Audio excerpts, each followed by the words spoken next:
Seja muito bem-vindo, prazer recebê-lo aqui mais uma vez no nosso estúdio. Muito obrigado, uma honra estar aqui com vocês, vai ser um prazer e fiquem à vontade para perguntar o que quiserem. Menos sobre o meu time de futebol, São Paulo, que não está passando por uma grande fase. Nossa, mas isso aí não pode nem entrar, daqui a pouco não entra nem no Nem noticiário. é pauta isso aí, mas... Eu acho que desapareceu. Desapareceu, né? Candidato, eu queria começar falando sobre o seu desempenho no debate. Monitoramento da Palver, que é o instituto que, inclusive, o MBL gosta bastante de usar para ver a pesquisa de intenção de voto, mostra que houve 38% de menções favoráveis em relação ao seu nome na internet, mas a Pesata registrou uma queda nas menções positivas e na confiança que o senhor justamente tem enquanto a exposição cresce. Então, eu queria perguntar se existe um risco de a estratégia que fez o senhor viralizar e que deu esse aumento de menções e também de a agressividade que o senhor mesmo admitiu ter sido protagonista no debate, eu vi algumas lives que o senhor fez, ela também ser o que pode dificultar a conquistar a confiança do público que ainda não é seu eleitor? Não, foi exatamente o que eu queria. Inclusive, a pesquisa da Palver, ela capta isso, porque, veja só, eu ataquei o Lula e o Flávio Bolsonaro. Praticamente igual, acho que ataquei um pouco mais o Lula. Então, naturalmente, eleitores do Lula e eleitores do Flávio nas redes sociais, eles reagiram a isso, é uma provocação. Quando eu tenho 38% de aprovação naquilo que eu fiz, eu conquistei eleitores nas pesquisas. A da Palver me dá, por exemplo, com 10% nas intenções de voto. Logo, eu abri um público bem grande nesse processo. Lembrando que para ir para o segundo turno, não tem que ter 50% dos eleitores. Aí eu ganharia no primeiro turno, né? Eu preciso ter mais do que o Flávio. E 38% eu com certeza estaria no segundo turno. Então, eu claramente abri um público completamente novo. Ser rejeitado por eleitores do Lula e os eleitores die hard, os eleitores mais apaixonados do bolsonarismo, estava no nosso plano. Eu acho que eu não estou ali para agradar quem não vai votar em mim. Pensando nesse público virtual, que é um público fluido, podemos dizer assim, você conhece muito bem, isso dá a entender que a campanha vai continuar nessa toada ou você pretende moderar, dependendo do que acontecer ao longo do caminho até outubro? Eu acho que eu vou ser bem poético, eu vou fazer o que meu coração mandar. É uma campanha que ela é sobre eu cometer sincericídios o tempo todo, é sobre eu falar o que eu penso, não só o que eu penso, o que o meu grupo pensa. Eu fui questionado no debate sobre fim da escala 6x1. E eu queria mostrar para as pessoas como outras pessoas foram iludidas pela mentira do Lula, de que elas vão poder trabalhar menos e ganhar mais num país em que as Casas Bahia estão fechando, que acho que é um momento muito bom para a gente ilustrar isso. As Casas Bahia, que são um ícone do varejo nacional, estão fechando, os empregos estão desaparecendo e o Lula está prometendo que as pessoas vão trabalhar menos e ganhar mais. Eu queria mostrar para as pessoas isso. Só que qualquer manual de política diz, não faça isso, você está entrando num tema em que você vai ficar impopular. E eu fiz isso, então é muito difícil alguém colocar que minha postura foi, por exemplo, populista, quando se eu fosse populista num tema desses eu teria adotado a postura mais simples de todas, que era falar o que a manada dos candidatos está levando. Olha só, vamos fazer você trabalhar menos, fique tranquilo. Mentira, isso vai fazer as pessoas perderem emprego. Então, eu quis apenas falar o que a gente realmente pensa da melhor maneira possível, entendendo que ali era um espaço em que as pessoas estavam revoltadas porque os candidatos que estão liderando as pesquisas por hora não foram. Então, eu tenho hoje, eu estou com uma outra energia hoje aqui com vocês. Amanhã tem Jornal Nacional, não sei qual será a energia. Vai depender muito do dia. Às vezes eu comi uma comida apimentada, vou estar meio bravo. Vai do momento. Então, aproveitar que você está com uma boa energia e espero que não me dê uma voadora. Eu te amo, Pedroso. Inaugurou um modelo jornalístico, tá, no Instagram. Esse cara é um gênio. Deixa eu falar. Voltando para o debate, eu até queria falar um pouco mais de proposta, mas se você abrir os portais de notícias hoje, a questão que mais se fala é a sua fala sobre a Janja e o presidente Lula bêbado, né? Que entre a Janja e ficar bêbado, você acreditava ou acha que o presidente Lula deveria ficar bêbado. E a primeira-dama foi aos sites de notícia ou foi aos portais dizer que a sua fala foi misógina e que você usou uma mulher para atacar o presidente. Eu te pergunto, você continua com essa... Você se arrepende ou você falaria a mesma coisa hoje? Eu acho muito engraçado que pessoas como a Janja, elas dizem por aí que mulheres têm que assumir espaço de destaque e de poder, mas tão logo ela tem que arcar com as consequências do exercício de poder, ela diz, mas eu sou uma mulher, não faça isso. Não estou entendendo. A Janja é um agente político. A Janja, ela se comporta como agente político, ela interfere no governo do marido dela sem ter sido eleita para isso. E aí, quando ela vai receber as consequências dos posicionamentos políticos dela, Aí ela não gosta? Quer dizer, é bom ser agente político para pegar o nosso dinheiro e sair viajando por aí, ficar comprando bolsa, andando, desfilando por aí como se fosse uma modelo. Aí, quando é alvo de críticas, ela não gosta? Ora, eu disse de maneira muito clara. O Lula, eu falei 2 vezes dela, o Lula estaria melhor acompanhado conosco no debate do que com ela. Lógico que eu estava provocando ele. Eu estou chegando para o marido dela e avisando, olha, eu estou te afrontando porque você não está aqui no debate conosco. Depois, a provocação do Lula bêbado. Ela devia ficar ofendida de ter chamado o marido dela de ladrão e bêbado, primeiro. Aí depois eu falei, olha, o Lula prefere estar bêbado do que estar com você, porque de maneira clara, o Lula prefere. Quem trabalha com política em Brasília sabe muito bem que o Lula, quando não está com a Janja, está bebendo.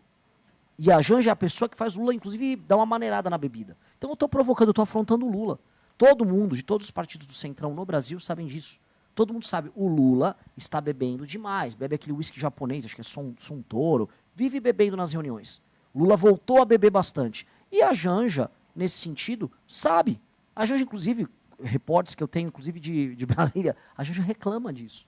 Então, eu vou cutucar eles como for. A Janja é uma pessoa, e ela não pode se eximir dessa responsabilidade, que disse que quando você critica ela pelos gastos das viagens dela, na Babesco, os cartão corporativo estourando, que isso é misoginia. Então, qualquer coisa que eu for usar para criticar ela por ser agente política é misoginia. Isso é uma maluquice. Isso é uma maluquice. Se uma pessoa está no debate público, ela tem que se responsabilizar por suas posições. Isso, porque isso implica o seguinte, eu dizer então que todo mundo tem que concordar que a companhia da Janja é agradável ou é misoginia. Não, eu posso dizer que a tua companhia é agradável ou não, que a tua companhia é agradável ou não, que de todo mundo aqui é agradável ou não. Passa a ser misoginia. Se eu falar que eu não gosto, eu tenho um amigo meu que é o Guto, o candidato. Ele é negro. Ah, não gosto de estar com o Guto. Pô, racista. O que é isso, gente? Agora, candidato, essa questão de se responsabilizar, então você se responsabiliza pelo que disse sobre o presidente. Não estou aqui defendendo o presidente ou atacando o presidente, mas sobre essa questão etílica, por exemplo, você banca. Total. Total, eu espero que ele vá no próximo debate se defender, falar, não sou bêbado. Candidato, um ponto sobre a estratégia. Eu entendo a estratégia do ponto de vista político nessa questão de atacar conforme o news flow, né? Tanto Flávio quanto Lula, que acabam sendo os grandes elementos ali de ataques. Agora, pensando estrategicamente, qual é a posição do candidato Renan do ponto de vista estratégico eleitoral para 2026? Por que eu falo para 2026?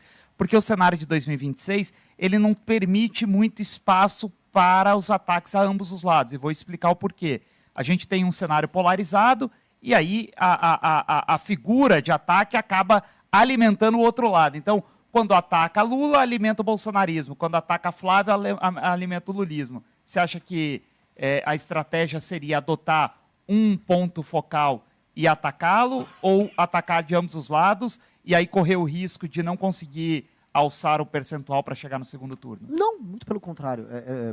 Eu tenho que falar de mim e me colocar no centro do debate. Eu estou no centro do debate. Tanto que, acho que foi muito simbólico, naquele momento que estavam os 2 púlpitos vazios, quem estava entre eles era eu. Eu estava no centro entre eles. Quando eu me coloco na crítica dos 2, o centro do debate sou eu. E eu consegui isso. Eu acho que isso é importante. Eu estou falando aqui do ponto de vista meramente estratégico. Independente disso, eu acho que é um dever moral de qualquer liderança política apontar a mentira, a farsa de uma eleição em que 2 pessoas que estão direto ou indiretamente na folha de pagamento do Daniel Vorcaro estejam liderando as pesquisas. Você tem que denunciar. Eu tenho que usar esse microfone aqui para denunciar isso.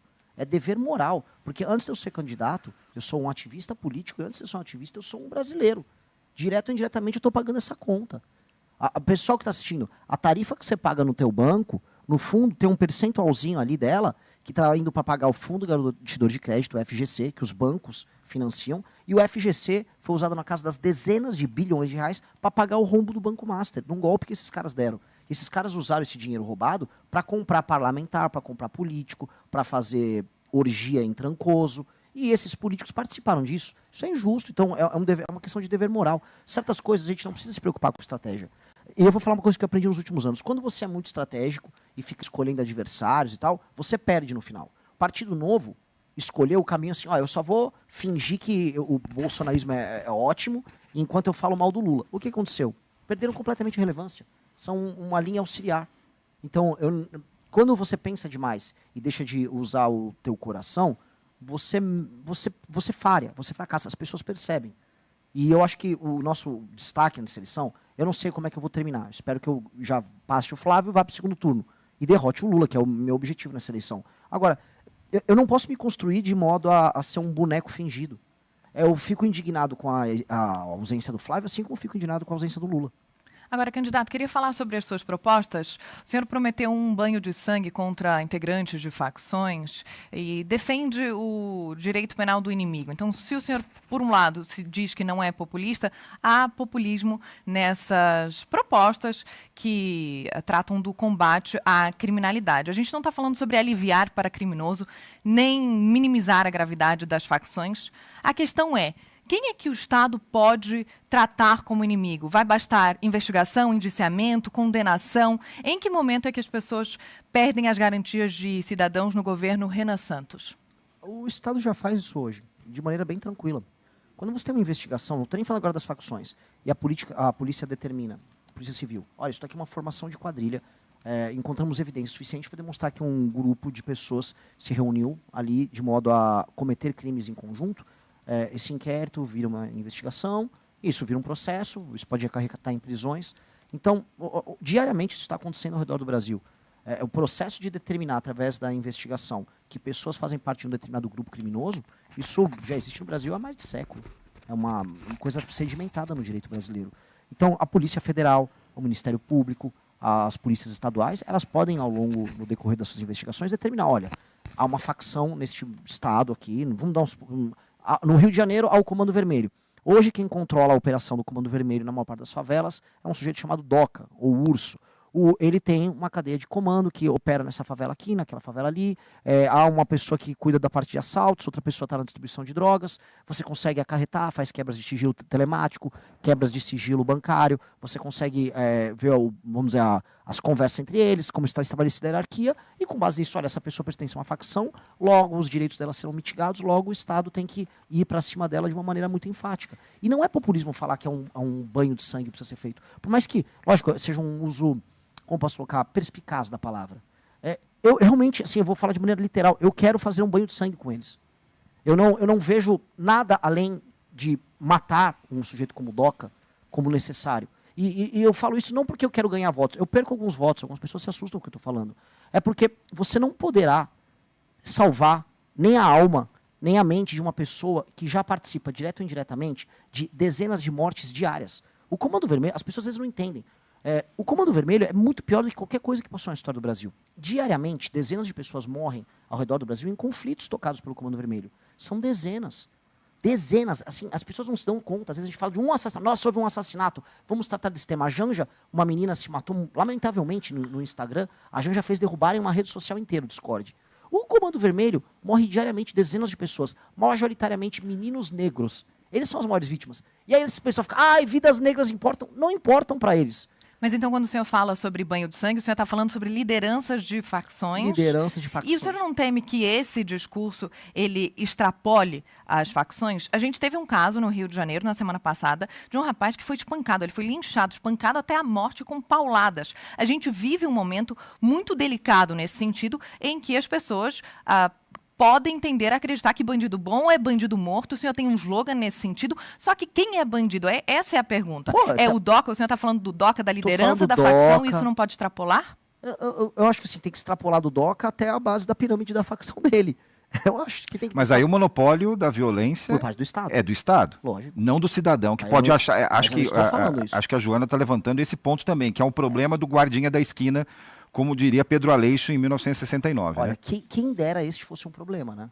Porque a gente fica sempre falando assim, a nossa preocupação hoje olha, mas e as consequências? Pode ser que um grupo de jovens da Zona Sul do Rio pegue um pau e mate um cara. Poxa, me preocupa isso. Agora, eu volto a colocar, todos os dias, nesse instante que a gente deu uma entrevista, com certeza morreu uma pessoa num conflito do Comando Vermelho contra a facção. E ninguém tá ligando. A extrapolação já acontece diariamente. Ela já tem gente morrendo diariamente e ninguém liga. As pessoas sabem o nome, o CPF, o RG de quem está morrendo? Ninguém liga. Ninguém quer falar do assunto. As pessoas fingem que não acontece porque são vidas. Eu volto a repetir aqui um tema que a esquerda adora falar. São vidas negras. E como diz a música, a carne negra é a carne mais barata do mercado. Ninguém liga para as pessoas que são vítimas do Comando Vermelho. Este é o drama. Ninguém liga. E essas pessoas já estão morrendo e elas estão sendo alvo de julgamentos do Tribunal do Crime, elas estão sendo alvo da coisa mais banal do mundo. Se você pega um Uber dentro de uma favela no Rio de Janeiro e o Comando Vermelho detecta, ele mata você e mata o motorista do Uber. Se você não morre, se tem a sorte, você vai tomar uma surra de paulada deles. Isso acontece e ninguém está vendo, ninguém está dando a mínima para esse assunto. Então, eu preciso dar a resposta. E as pessoas estão implorando por isso. Sabe quem são as pessoas que mais me pedem? Mulheres humildes, mulheres mais pobres. Elas estão, por favor, faça alguma coisa. Todos os lugares mais pobres do Brasil que eu visitei estão passando por esse problema e todos estão pedindo uma resposta muito dura do governo. Candidato, outro ponto, aproveitando o embalo da questão de segurança pública, em termos de encarceramento, a gente sabe que também no livro amarelo traz ali algumas questões relacionadas a isso e até uma referência ali em relação a Bukele, em El Salvador, que é sempre citada e sempre levanta esse tema, mas o plano do senhor efetivamente está relacionado às cadeias, ao encarceramento em massa, trazendo de maneira mais geral aqui, o encarceramento em massa para as cadeias, os famosos cadeiões, ou para os presídios, as penitenciárias? E por que, até para o nosso ouvinte, espectador aqui entender, as cadeias, os cadeiões abrigam, a depender do Estado, de 40% a 60% dos presos do sistema penitenciário, porque são aqueles que estão aguardando o trânsito em julgado. E as penitenciárias servem para cumprimento de pena. E se estivermos falando de penitenciários de cumprimento de pena, aí você tem uma questão que o buraco é muito mais embaixo e mexeria em questões de Constituição, legislação, enfim. Então, esse encarceramento em massa, esse modelo, estaria aplicado às cadeias, que é algo mais, bem entre aspas, mais simplista, ou às penitenciárias? O modelo e a gente tem que incluir ainda as delegacias de polícia que ainda ficam abrigando boa parte dessa população que é presa e, enfim, há uma punição policial, já está com o cara na delegacia, tem gente que passa meses numa delegacia de polícia. Vamos dizer, de maneira bem clara, nós precisamos fazer uma reforma completa no sistema prisional brasileiro, afastando o comando que o crime organizado tem ali dentro, afastando agentes penitenciários corruptos que permitem que isso aconteça. Existe todo um comércio, um escambo que gira dentro das cadeias, todo mundo sabe disso, né? O comércio de cigarro como uma moeda interna. Isso tem que ser absolutamente disciplinado. O Estado vai ter que fazer uma reforma profunda disso tudo. Você vai precisar construir presídios? Sim. E você vai precisar reformar as cadeias para que elas se pareçam mais como presídios e acabar com a superlotação? Sim. A gente vai precisar fazer de 300 a 500 mil vagas no sistema prisional brasileiro. 300 a 500 mil vagas. A depender da resposta que a gente vai ter e do poder de dissuasão das medidas que a gente vai adotar. Porque o que eu quero dizer é o seguinte, eu vou ter que prender muito mais gente e eu vou aumentar as penas, então elas vão ficar presas por mais tempo, significa que eu vou ter que fazer mais vagas porque vai ter mais gente presa por mais tempo. Logo, isso vai ter um efeito de dissuasão. Pode ser que boa parte da bandidagem simplesmente pare de cometer crimes e aí eu não vou precisar prender tanta gente. Então, o efeito de dissuasão, ele vai ser dado e aí isso vai mitigar a necessidade de construir mais cadeias. Para eu saber isso, eu vou ter que iniciar a construção delas e iniciar essa implementação. Então, todo o planejamento vai passar por acompanhar, ao longo do tempo, a movimentação e a redução da criminalidade. Eu sei de uma coisa, a partir do momento que a gente aumentar muito a presença de câmaras nas principais cidades, acompanhar a mancha urbana e a gente aumentar em demasia as penas para assaltos à mão armada, que é isso que gera a sensação de segurança, o assalto à mão armada, que é isso que gera o latrocínio, a gente vai desincentivar muito o roubo do celular, o roubo do carro, o roubo da casa, o roubo da aliança, que hoje são os 4 elementos centrais dos crimes violentos como mão armada. Se eu desincentivar isso tiver um efeito muito grande, a necessidade de cadeias e de prisões como um todo vai diminuir. Só que, só para o que nós temos hoje de bandidos operando e trabalhando, ou ligado ao crime organizado, ou ao crime desorganizado, são no mínimo 300 mil vagas que a gente vai ter que colocar na mesa. E vamos precisar fazer isso, porque eu não quero cadeia superlotada, eu não quero aquelas imagens horríveis de pessoas amontoadas. Eu não gosto dessas pessoas, mas assim, eu pretendo ser um presidente, eu não sou um sádico nem um brincalhão. Eu preciso ter cadeias decentes, com individualização da cela quando necessário e com espaços minimamente, vamos dizer, dignos para aquelas pessoas viverem ali. E isso, essa reforma precisaria atuar na questão da velocidade dos julgamentos, justamente para você evitar... Com certeza. E investigação também. Tem o caso da Paraíba, que mostra que quanto mais, na verdade, o efeito de dissuasão pode estar muito mais ligado, os estudos mostram, à investigação e à certeza da punição, ou seja, eu vou ser investigado, eu vou ser descoberto, do que, inclusive, o encarceramento. Sim, são 2 elementos. A certeza da punição, que é a capacidade do bandido entender que o Estado vai puni-lo, e 2, o tamanho da punição. Porque hoje o bandido sabe que, caso pego, a chance dele ser solto através de uma progressão de pena é muito grande. E caso pego, especialmente se você for um afiliado de uma facção, você vai ter um tratamento muito, muito bacana, dependendo do seu tamanho na facção dentro da cadeia. De maneira clara. vai ter visita íntima, que é uma dessas aberrações que acontece no Brasil, você vai ter contato com o seu advogado, que vira como uma espécie de aviãozinho, que são os gravatas, que fazem a comunicação com o universo externo, e você vai trabalhar para você sair da cadeia, vai vir um programa Pena Justa, vai te tirar dali. Então, tem esses dois elementos. Agora, eu vou discordar de você num ponto, que assim, uma coisa é a política baseada em evidência, no sentido de obter dissuasão. Nós vamos fazer isso. Agora, existe uma outra política que não precisaria ser baseada em evidência. O que eu quero dizer é, por mais que seja baseada em evidência, você tem uma punição alta e isso gerar dissuasão também, se não gerasse, eu puniria por muito tempo, porque é uma questão de justiça. A função do Estado é gerar coesão social e gerar justiça. Eu não vou gerar justiça na sociedade dando penas baixas, porque é da vontade da sociedade que essas pessoas paguem pelo crime. Mesmo se isso não tivesse um efeito de dissuasão, nós teríamos que fazer por uma questão de justiça. Senão não, é um país que não vale a pena ser vivido. Falando em reforma, uma das suas propostas é uma mudança drástica na CLT. Para o trabalhador que nos escuta e nos assiste hoje aqui na TMC, qual o direito que ele tem hoje que você irá mudar no seu governo? O direito principal dele é o direito de trabalhar. É o principal que ele não tem. Né? Assim, o principal direito trabalhista das pessoas é o direito ao trabalho. E ele está sendo mitigado e está deixando de existir. A gente está perdendo o trabalho, especialmente o trabalho formal. Olha que loucura. O trabalho formal é o trabalho, no fim do dia, que permite que a pessoa ela seja titular de uma série de direitos e que ela contribua com a própria previdência. Hoje, uma pessoa que está completamente na informalidade, ela vai ter o básico do regime previdenciário, o que acaba gerando um rombo previdenciário, ou seja, ela não está contribuindo como as demais que estão formalizadas. Aquela pessoa, ela fica vivendo à margem do sistema, não só previdenciário, mas do sistema legal brasileiro. Aquela pessoa gera insegurança jurídica para quem está contratando ela, portanto, ela vai acabar recebendo menos por representar um risco, esse modelo de contratação. Aí você tem o MEI, que é um intermediário, que vamos ser sinceros, tá? Eu trabalho com MEI, eu tenho minha MEI. É um cambalacho que todos nós brasileiros temos que fazer para poder contratar alguém, sabendo que não vai tomar uma ação trabalhista e não vai pagar tantos impostos para o governo. Então, este modelo, o modelo da CLT, é um modelo que deu errado. Se a pessoa é contratada da CLT, ela perde metade do que ela deveria receber para dar para o governo via impostos. Ela sabe que não está valendo a pena, a pessoa prefere a MEI. Então, o que nós vamos criar um regime em que a gente aumenta a base porque a gente atinge o informal, todos contribuem, mas todos, como a gente aumenta a base de arrecadação, todo mundo contribui menos, mas aí o sistema fica de pé. Este é o modelo. O sistema previdenciário fica de pé, todo mundo vai pagar menos imposto porque a base aumenta, mas todo mundo está formalizado e todo mundo vira titular de direitos. Nós precisamos fazer isso. Do modelo como está, o emprego formal deixa de existir.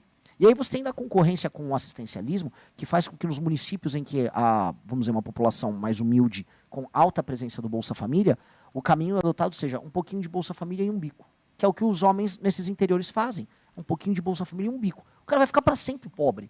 Não vai dar para você fazer bico e ganhar mais de 3 mil reais, 4 mil reais por mês. Então aquela pessoa vai ficar sempre naquela linha da pobreza, sobrevivendo. E é muito humilhante, eu queria comentar isso, para um rapaz ou para uma moça jovem que tem ambição, ela fica ganhando esse valor baixíssimo, um pouquinho de Bolsa Família e um bico, ela vai ter que morar com seus pais, então ela não consegue gerar subjetividade, sabe? Ela não trabalha a subjetividade dela, ela não trabalha a própria independência. Ela mora com os pais, mora com os avós, porque a avó ganha aposentadoria, um tio faz um bico, o irmão tem um emprego na prefeitura, todo mundo vive lá sem a sua individualidade, sem conquistar materialmente o que quer, sem realizar seus sonhos.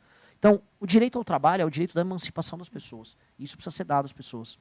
Candidato, queria falar sobre o seu partido e também o MBL. O senhor diz que o Missão, sempre disse, inclusive a gente já teve aqui em entrevistas anteriores, pretende eleger uma bancada relevante no Congresso, que conta com isso para conseguir avançar e alavancar projetos, inclusive, que são inconstitucionais. A gente pode falar melhor sobre isso daqui a pouquinho. Mas o MBL, como berço do partido, tem um histórico de lideranças que chegaram a cargos públicos e depois romperam com o movimento, e muitas delas fazendo críticas à condução do grupo. Então, na época, o MBL não era um partido, agora existe o Partido Missão. Quero entender o que mudou para evitar que esse padrão se repita e se essa sequência de rompimentos não sugere que, quando chega a hora de transformar esse idealismo em atuação política, algo concreto de fato, a realidade do Congresso não acaba impondo limites ao projeto. Inclusive, muitos políticos que migraram para o PL.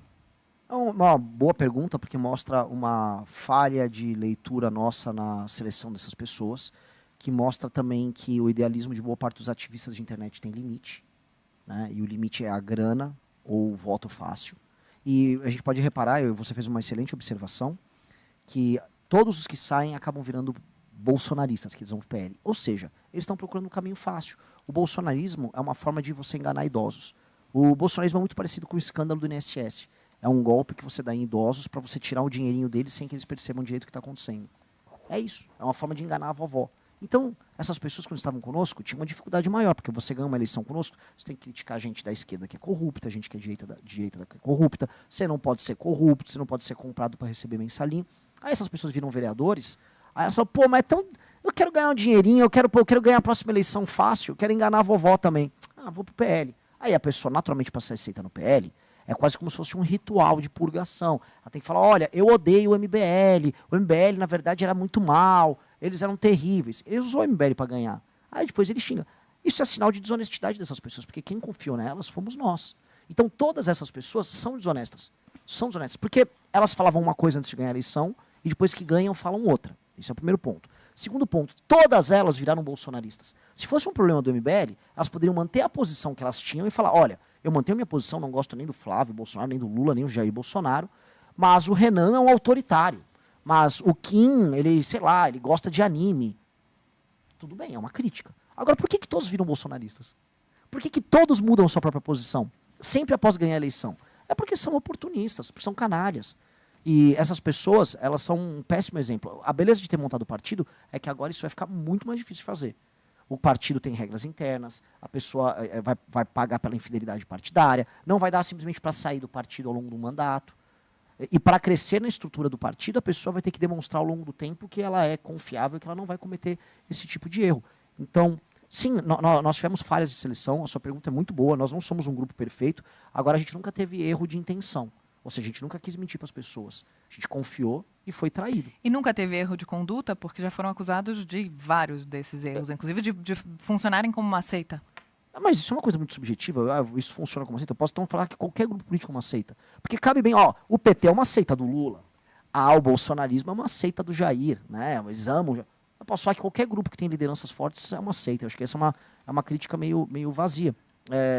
O fato de eu ser uma liderança forte e de eu fazer com que as pessoas sigam um caminho só, que é o caminho das propostas que nós defendemos, é apenas uma questão de clareza. Ora, se você faz parte de um grupo como o nosso, que tem uma agenda que você precisa defender, eu vou exigir que a pessoa defenda a agenda.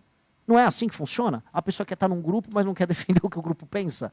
E essa pessoa é uma oportunista. É porque no Brasil, vou comentar uma coisa, existe uma coisa chamada centrão, em que você pode entrar para um partido e aí você defende o que quiser dentro dele, porque o que interessa para o centrão é grana.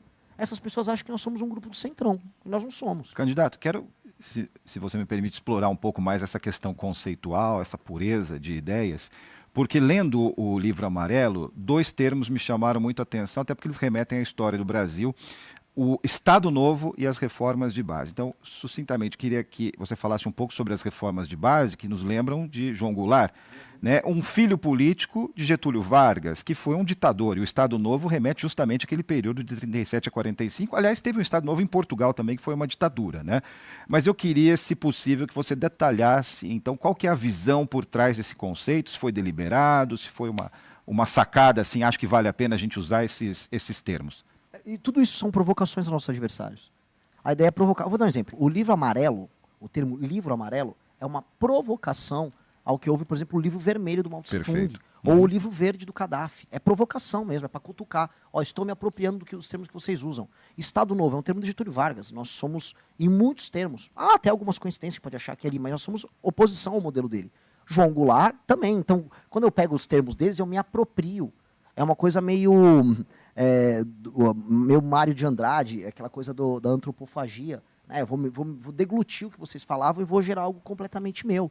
Por exemplo, quando a gente fala da lei de responsabilidade gerencial, a gente fala em enviar representantes do Ministério da Fazenda para ajudar na gestão dos municípios. O termo que a gente usou, comissário, não acho que a gente vai usar esse termo no final, mas o termo é para provocar as esquerdas que utilizam esse termo. Os soviéticos. Os soviéticos. A ideia é provocar, apropriar e provocar. A ideia é gerar neles um incômodo.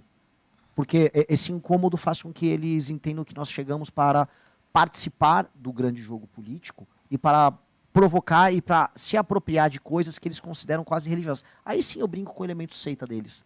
Porque se há um elemento tradicional dos nossos adversários, então eu me aproprio desses símbolos, torno eles meus e banalizo. Eu acho isso interessante. E fico feliz que você tenha notado, porque É para notar mesmo, a gente fez isso para cutucar. Mas será que as pessoas, em geral, aquela massa, né, que vai se transformar em voto, será que essas pessoas percebem essa sutileza? Porque é sutil, né, sofisticada essa relação com o passado, né, com os bolcheviques, os soviéticos e tudo mais. Mas talvez elas não vão perceber, mas aí quem percebe vai entender. São as pequenas, os easter eggs, né? Você vai jogando ali as armadilhinhas para o pessoal pegar. Você é uma pessoa inteligente, você captou. E é isso, é uma forma de cutucar, de provocar, de brincar. Candidato, olhando agora para a questão fiscal, né? A gente discutiu a questão previdenciária, da CLT, etc. e tal. A gente sabe aqui que é uma discussão, enfim, uma dicotomia ali entre os interesses mais populares, os interesses mais da Faria Lima. Existe uma eterna discussão em relação a questões até atuais. Ontem a gente viu o ministro Dario Durigan falando sobre o aumento do salário mínimo. Sempre vem aquela história da vinculação ou da desvinculação do salário mínimo a benefícios sociais e programas, etc. e tal. A gente tem uma outra questão da Previdência, que é o BPC, que também é um elemento ali que traz muita discussão e muita análise. E aí, sempre quando surge essa discussão, vem aquela história de que o presidente do país é o grande CEO. Eu, particularmente, sou muito contra essa afirmação, porque o CEO da empresa corta uma linha no Excel e vida que segue. Óbvio que ele está lidando com empregos e vidas, mas é secundário nesse sentido, uma vez que o presidente da República lida, de fato, com as vidas diretamente das pessoas. Então, essa coisa de que a Faria Lima tem muito de cortar uma linha no Excel e cortar gastos, é muito simples do ponto de vista teórico, mas do ponto de vista prático ela é muito complexa. E aí entra a discussão também, que a gente fala muito em cortar gastos e esquece de falar das isenções tributárias para grandes empresas, que é outra discussão enorme, que também gera aí, enfim, valores e investimentos na casa dos bilhões. Queria a opinião do senhor a respeito dessa questão das isenções tributárias, como que seria um eventual governo Renan com essas questões, uma vez que elas também trazem rombos grandes.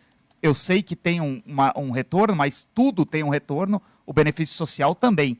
E a discussão nunca vem para a pauta, ela sempre fica na casa dos mais pobres. Então eu queria entender para o lado dos mais ricos. Olha, é uma ótima pergunta, porque ela carrega várias perguntas no meio, e eu vou tentar responder todas rápido, até para auxiliar com a entrevista. Primeiro, eu também acho essa coisa do CEO patética. Uma empresa pode fechar, um país não fecha, uma cultura não fecha, uma nação não fecha. O que é um lucro de uma nação? Não necessariamente um lucro econômico. Uma realização cultural histórica de uma nação pode ser muito maior do que qualquer lucro econômico. Os gregos, eles são uma nação economicamente quebrada, mas a história deles é tão brilhante, a contribuição deles para a humanidade é tão brilhante, porque só a existência deles tem que ser celebrada porque sim. Então, o que nós podemos dizer? Sabe, são comparações infantis que acontecem aí, e eu apenas lamento a existência delas.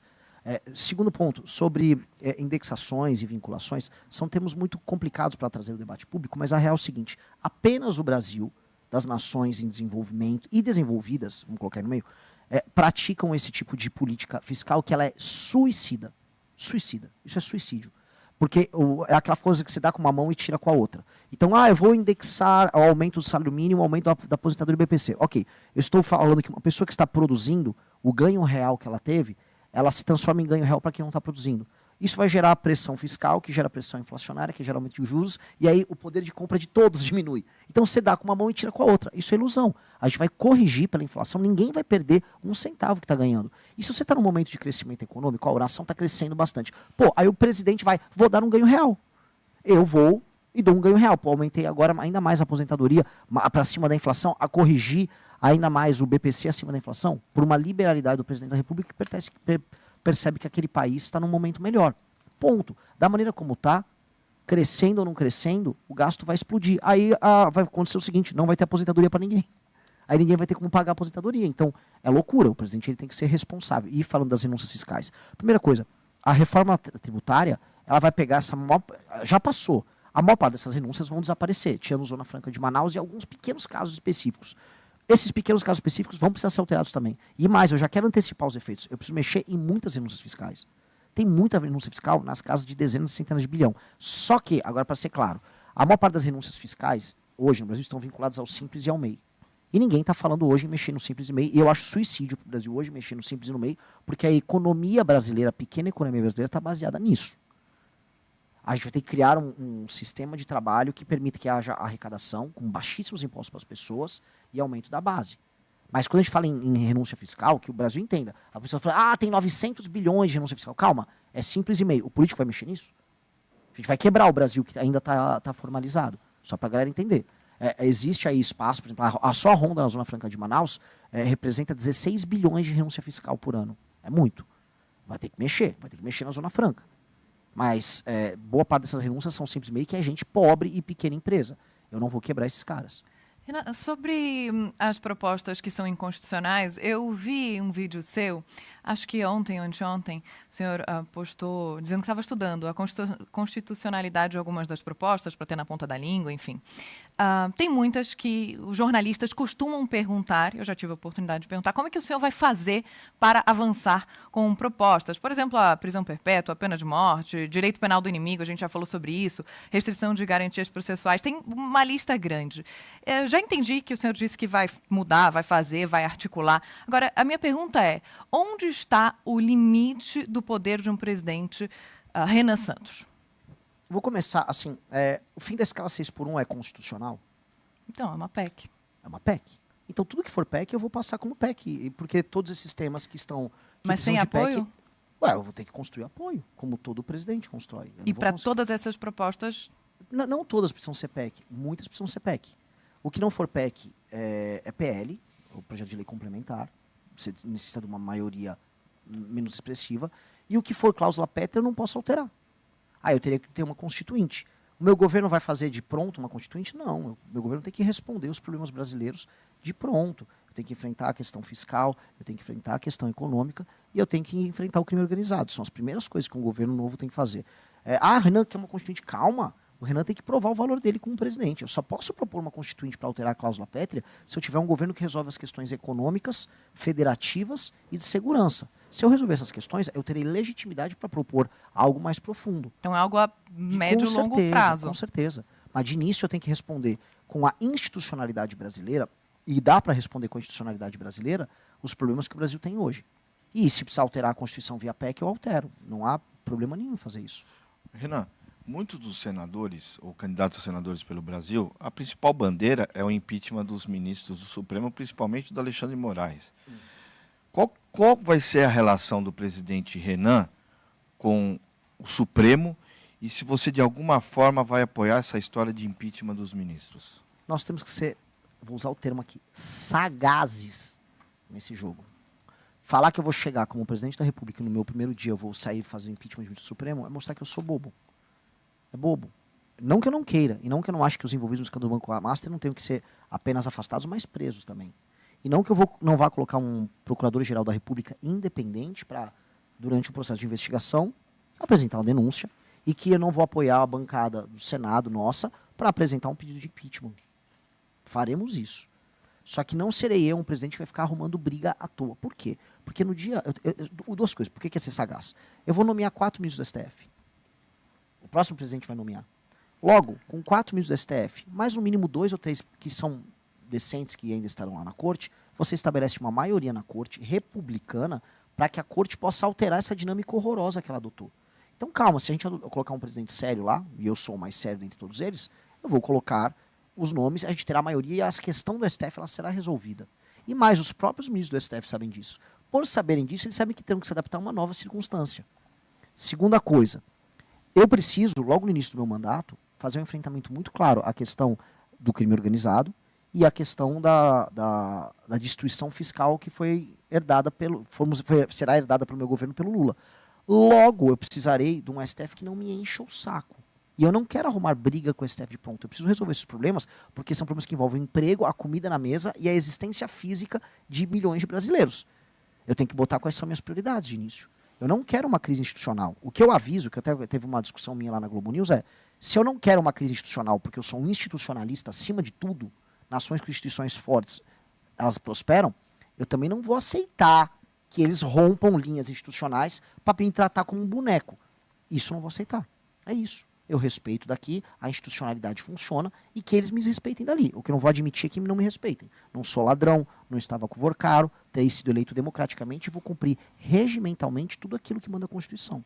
Agora, candidato, a gente tem 1 minuto, não podemos extrapolar o tempo, mas para amarrar essa entrevista, eu queria falar com o senhor sobre performance, porque o senhor disse aqui na chegada que o senhor muito provavelmente estaria com um apetite para a entrevista, para a sabatina diferente de outros dias. Há outros assuntos que eu gostaria de tratar com o senhor, mas eu acredito que todos eles passam por esse mesmo assunto, que é performance. O senhor, em alguns vídeos, já falou que acredita que feminicídio não existe. O senhor colocou colete à prova de balas e foi tirar uma barricada que depois a Secretaria de Segurança do Estado da Paraíba falou que não era uma barricada, era entulho. Eu queria entender, para o seu eleitor, e para quem está acompanhando essa entrevista, quanto de performance existe no candidato Renan Santos que pode ser diferente no momento em que se tornar presidente. Então, a gente pode ter conversa que é muito apimentada nas redes sociais e depois uma atuação que é menos polarizada?